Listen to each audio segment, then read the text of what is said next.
we tell ourselves that we must continue to do all of this for the children. We allow ourselves to stay in this dynamic by virtue of we are doing it for the children. I have to text him about inhalers and PE kit, and it makes me want to scream. We're supposed to be co-parenting like a team, but I don't want to be on his team anymore. Every message feels like pretending we're still something that we're not. And then he replies with a passag thumbs up emoji, and it makes me furious, and he gets to be this calm, and I can barely type without my hands shaking through rage. Does anyone else find this bit of divorce impossible, or is it just me? So that was one mum on our Netmums forum. So Fiona, you are a divorce coach. You probably heard very similar.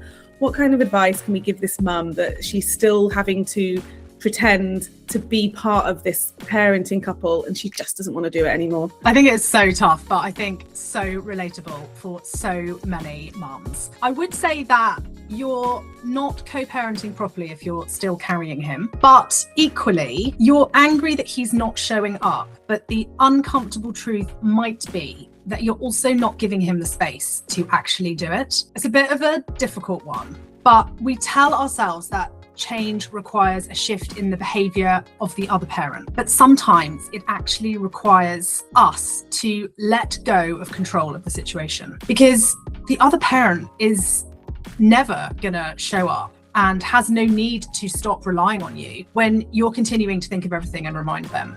So I would say that the question is more, how much do you actually want this dynamic to change? That's such a good point. It's almost like you've created this beast and now you need to stop feeding it. Yeah, and I think it's a really fine line because, and I see it all the time, and especially with mums, and I only work with women, so I am quite female focused, but I know that this will happen both with both parents. But we tell ourselves that we must continue to do all of this for the children. So the children are always the backstop. They're the most emotive piece of divorce and separation and post-divorce parenting.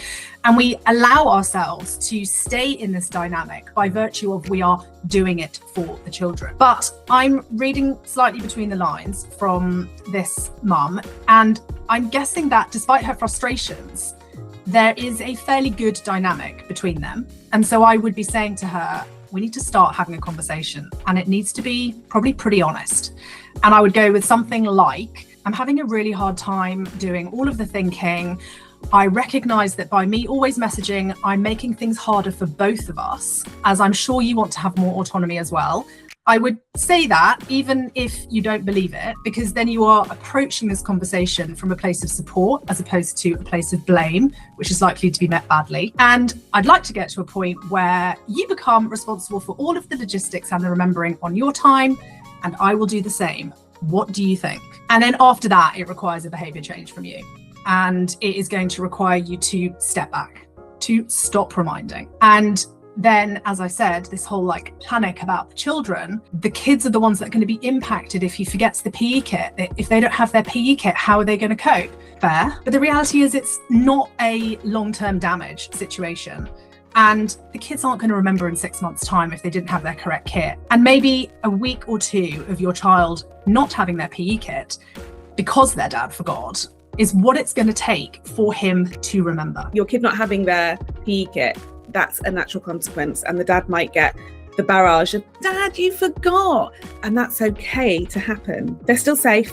There's nothing that's kind of gone wrong. And is it that letting go to an extent of letting go? And parents are quite quick, and I definitely am guilty of this. We're quite quick to not let our children feel any sense of discomfort in their life, when actually it can help build resilience. It can help build confidence in using their voice.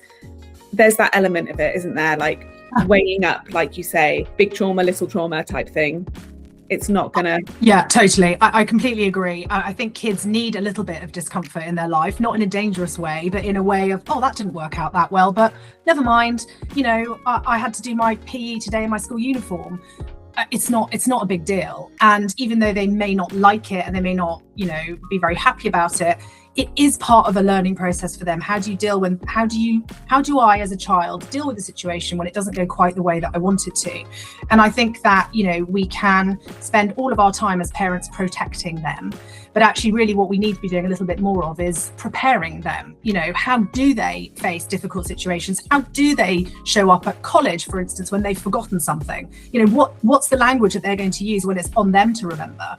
If somebody else has been reminding the other person that was meant to be remembering forever, where are they learning in all of this to think, oh, I must remember I've got my pencil case, and I must remember to take my trainers, and I must remember this, that, and the next thing. Now, obviously, it varies depending on the kids' ages. But I do think that we have to step away slightly from this need for everything to be perfect, because everybody is dropping balls left, right, and centre in relation to their children and school and uniform and what they need and what they don't need. Don't let it be an issue that is becoming bigger than it needs to be in this co-parenting dynamic. And I think another way of looking at it, and this is got a bit of a spiky edge to it, but is it that you feel you need to continue to remind because actually you want to stay plugged in? Or is it that you're worried what your role is if you're not doing that? And it's almost like you're seeking and needing that validation of your identity as a parent because you're continuing to overparent when actually you actually have the possibility to slightly take a step back. And, we don't know whether this is very early days. We don't know how long this has been going on for. But these are all parts of the emotional disengagement that needs to happen in a divorce or a separation. You have to downgrade your relationship with that other parent. And even if you work very, very well together, you still need emotional separation and emotional distance. So if you're getting something emotionally from continuing to remind and to, prompt and to whatever, then I think it's maybe a little bit of work for yourself to think, what am I getting out of this? And would it actually make me really uncomfortable if I wasn't getting that? And if so, where else can I get it? Or what work might I need to do to fill that little hole that's within me so that I don't need to do that and I can cut myself free from it? That's a really good point, because even as you're saying that, I'm thinking like it's not as cut and dry as just we're not together anymore. You do have to evolve your entire parenting style, don't you? Because before you were a team, you were like, well, possibly, but you were kind of working together, bouncing off each other. Maybe you were in charge of everything and overseeing everything. But now you do have to take that little step back. And that's really interesting to be like looking internally and unpicking it. Why do I feel I need to do that? Is it because I want to be still useful? Is it like, that's a really interesting way of looking at it. Yeah, and I think that she mentioned in her message about the PE kit and an inhaler, and I think that the inhaler is interesting because it's a medical need, so it's slightly different to PE kit. But I wonder whether mentally she's sort of lumping the two together, and therefore it's more justified because it's a medical need. But then I think this is where we actually need to get creative. What other solutions might there be here? Instead of constantly reminding the other parent, could you explain to the school and ask them to keep a spare inhaler, which perhaps you've provided for your child in case of emergency, and if they don't have theirs with them? We've got to cut the automatic tie to go to the other parent and think to ourselves, well, what other routes to getting this fixed are there? How creative can I be? Who else can help me? What other conversations can I have? And it's that willingness, I think, to be creative that puts you in a position where you can cut down the amount of reminders, messages, prompts, because actually that the crux of it, the most important part of this will be the inhaler, obviously. But if you know that that's fixed, then you don't need to keep messaging them. Yeah, that's a really good point, because I also, like, as you're saying that, I'm thinking, could I imagine I don't want to speak to this person anymore. Like, they really hurt me, or like I'm done with them. I don't want them in my life anymore. But they have to be by some level because they are my children's father. That must be so hard. And you're right, leaning on the village that you have created might be the way forward. Leaning on friends or family or the school, making it like a third party almost that can help with the logistical side of it.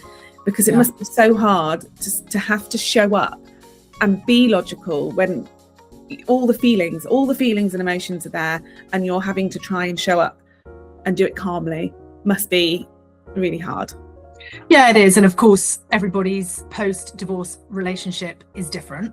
Some people manage to co-parent very well and very effectively. Others, really struggle, have to choose the route of parallel parenting or something entirely different. But I think it's working out what this comes down to is what sort of a relationship do you want to have with that other parent? In terms of co-parenting, I mean, what do you want that to look like? It's very clear from her message that she doesn't want to be on the same team anymore. I know that they're on the same team in terms of supporting their children, and they're both going to be aligned in the goals for their kids and what they want to deliver for them. But actually, this day-to-day dynamic, this day-to-day thinking, it just is keeping her completely stuck. And she has the power here to make a change. But inevitably, the first position is always, well, they need to change. And actually, yeah, maybe they do, but there's no motivation for them to change at the moment. So if that's not going to happen, what is going to happen? Okay, well, actually, I'm going to change, because if I change, I will force a different dynamic by virtue of making that choice. Yeah, and also it's the whole, like, what can I control? Because I can't control them. I can't control if they're going to change or not, but I can control how I'm going to react, what I'm going to do, like, going forward. Because again, I'm imagining this mum, and it must be like, why is he in my head every day? I don't want him in my head. That must be so frustrating, trying to figure that out. Totally. But I also, again, we read between the lines, but I'm not hearing him saying, oh, what do I need to remember? I'm hearing her thinking ahead at every step of the way. I must remind about this. I'm ahead of that. And as mums, it does come very naturally to us. And of course, some dads as well. We're thinking a day, a week, a month, a year. We're always working ahead. We're always trying to solve all the problems before they've even become a problem. And actually, if they're not asking for your help, then why not step back and let's see what happens? I don't think making a change in this way is about poor parenting or being a poor parent. It's about creating space for their other parent to step up, to show up, and potentially to fail, but then to have a choice to do better, so that ultimately you can be freed from the weight of it all. Especially that permission that it's okay if it fails, assessing that your child isn't going to be monumentally scarred from this. It's just going to be uncomfortable for a little bit while you find your new footing, while you find your new way of working, because it is a new way of working. And you hit the nail on the head when you said relationship, because even though, you probably want an out, obviously, from this person, that's why you're separating on some level, but it has to be a relationship in some way.